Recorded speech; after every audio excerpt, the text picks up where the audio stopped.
students, welcome to Bio Library. We'll talk about folding funnel hypothesis. पहली बात तो why was it given?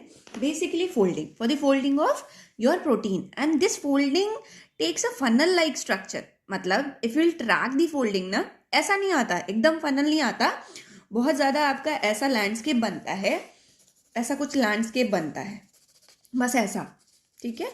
फिर हमने उसको फॉर कॉमन पीपल लाइक कि फॉर कॉमन पीपल मतलब हम जैसे लोग, फॉर एग्जाम्पल रिसर्चर काम कर रहे थे तो उनने सिमुलेट करके देखा. सिमुलेट मतलब एक तरीके से जो वहाँ बन रहा है उसके ही सिमिलर दूसरी कंडीशन में स्ट्रक्चर बनाना. मान लो आप ऐसे किसी बच्चे को बताओगे ये स्ट्रक्चर है, ठीक है. अब इस स्ट्रक्चर को आप बोलोगे कि बॉटल जैसा दिखता है, ठीक है, बॉटल जैसा दिखता है. तो हम क्या कर रहे हैं, हम सिमुलेट करने की कोशिश कर रहे हैं, ठीक है. तो उस केस में सिमिलरली ये एनर्जी लैंडस्केप था. फॉर एग्जांपल मैं आपका जो रिकॉर्ड कर रही हूँ दैट इज लैंडस्केप मॉडल में, है ना. तो पूरा का पूरा जो स्ट्रक्चर था लैंडस्केप, इसको एनर्जी लैंडस्केप मॉडल बोलते थे पहले. तो एनर्जी लैंडस्केप को ही फोल्डिंग फनल हाइपोथेसिस से दिया जाता है, राइट. तो एकदम फनल शेप नहीं आता, स्ट्रक्चर ऐसा आता है. एंड ये फनल शेप में क्यों बनती है, आपने कभी सोचा कि सिर्फ फनल ही शेप क्यों?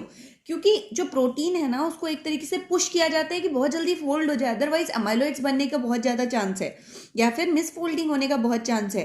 तो सेल ऐसा नहीं चाहती, तो बेसिकली कोलैप्स होता है. कोलैप्स कल मैंने आपको समझाया था कि अगर स्टैक ऑफ बुक रखा हुआ है, मतलब एक बुक लाइन से लगाई है आपने, ऊपर तक 100 बुक्स लगाई हैं, आप बीच में से 24th नंबर की बुक निकालते हो और सारी धड़ धड़ धड़ नीचे गिर जाती हैं. सिमिलरली प्रोटीन अनफोल्डेड था, बहुत ज़्यादा एकदम मस्त घूम रहा था, एंट्रोपी बहुत ज़्यादा थी, बहुत रैंडमली इधर उधर जा रहा था. सडनली एक कोलैप्स हुआ और प्रोटीन एक बीच के मिड फोल्डेड स्ट्रक्चर में आ गया जिसको बोलते हैं मोल्टन ग्लोब्यूल. तो यहाँ पे प्रोटीन जो है आपकी अनफोल्डेड थी, ठीक है. यूं से दिखा रही हूँ मैं आपको ताकि हम ज़्यादा इस पेज पे ना लिखें, आप लिख सकते हो अपनी जगह. यहाँ पे प्रोटीन अनफोल्डेड थी, विद इन मिली सेकेंड्स जो है एक कोलैप्स हुआ और आपकी प्रोटीन जो है वो मोल्टन ग्लोब्यूल स्ट्रक्चर में आ गई, Mg, ठीक है. Mg जब हो रहा था यहाँ पे क्या हुआ, यहाँ पे जो प्रोसेस आपका हुआ दैट इज हाइड्रोफोबिक कोलैप्स. क्या हुआ, हाइड्रोफोबिक कोलैप्स, ठीक है. हाइड्रोफोबिक कोलैप्स हुआ, मोल्टन ग्लोब्यूल बना. मोल्टन ग्लोब्यूल ट्रांजिएंट स्ट्रक्चर है जहाँ पे फोल्डिंग हो रही थी, मतलब कंप्लीटली फोल्डेड अभी भी नहीं है. तो मोल्टन ग्लोब्यूल से बहुत सारे इंटरमीडिएट्स बने, डिस्क्रीट इंटरमीडिएट्स. आप सेंसिटिविटी समझो इस प्रोसेस की, इस फनल की, कि इतने इंटरमीडिएट्स बन रहे हैं तो प्रोटीन तो किसी भी डायरेक्शन में जा सकती है. तो बेसिकली फनल का मतलब है नैरो डाउन करते रहो प्रोटीन के लिए कॉन्फॉर्मेशंस. प्रोटीन के लिए नैरो डाउन हो जाएगी, फनल यही दिखाता है कि नीचे की तरफ नैरो होता जा रहा है. तो नैरो डाउन करी कन्फॉर्मेशन, ये डिस्क्रीट इंटरमीडिएट्स. डिस्क्रीट इंटरमीडिएट्स के बाद आपकी एक नेटिव प्रोटीन में फोल्ड होती है, ठीक है. अब ये नेटिव प्रोटीन से भी ज्यादा कल मैंने आपको बताई थी क्या होते हैं, एमाइलॉइड्स होते हैं. यानी कि मिसफोल्डेड स्टेबल ज़्यादा है तो ये प्रॉब्लमैटिक भी ज़्यादा है. मतलब आप समझ रहे हो फनल लाइक स्ट्रक्चर कैसे बन रहा है. बेसिकली अनफोल्डेड से धक्का देना है हमें प्रोटीन में कि वो तुम फोल्डेड हो जाओ, अदरवाइज प्रोटीन कैसे भी स्ट्रक्चर में स्टैगर्ड हो सकता है.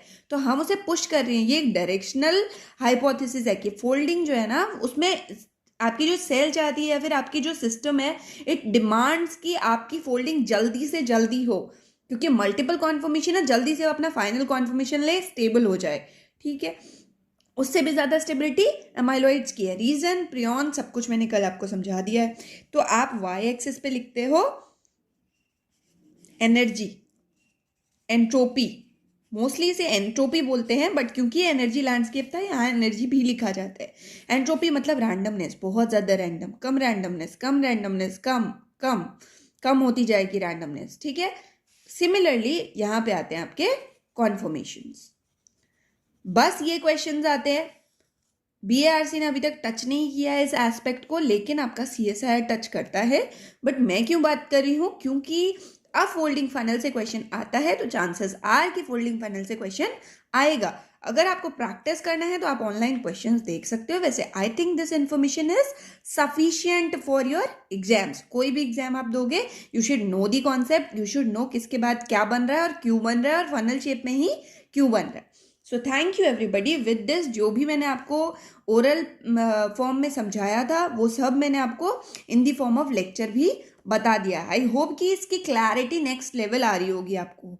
राइट। बस आपको ये पता करना है कि मैं ये पढ़ रहा हूँ, क्यों पढ़ रहा हूँ, और अगर इस सीक्वेंस में पढ़ा जा रहा है तो क्यों पढ़ा जा रहा है। जिस दिन लास्ट डे होगा हमारे लेक्चर्स का, मैं पूरा लाइफ साइंस जोड़ के दिखाऊंगी आपको कि आप biochemistry, cell biology, molecular biology जो आप बात करते हैं ना, ये डिफरेंट नहीं है। और फिजियोलॉजी, ये सब एक सेल के अंदर हो रहा है। तो ये जो हम अलग अलग सब्जेक्ट्स के फॉर्म में पढ़ रहे हैं ना, लार्जर पिक्चर में सब सेम है। ठीक है, तो कनेक्शन स्टैब्लिश करना है, नहीं करते हैं, करना सीखिए, क्योंकि इससे आपका जो रिटेंशन है वो लॉन्गर ड्यूरेशन तक दिमाग में रहेगा। एंड ये सब कॉन्सेप्ट्स आपके हर एग्जाम के बाद इंटरव्यू कभी पढ़ाओगे, उन सब के लिए बहुत इंपॉर्टेंट है। Right, so thank you everybody.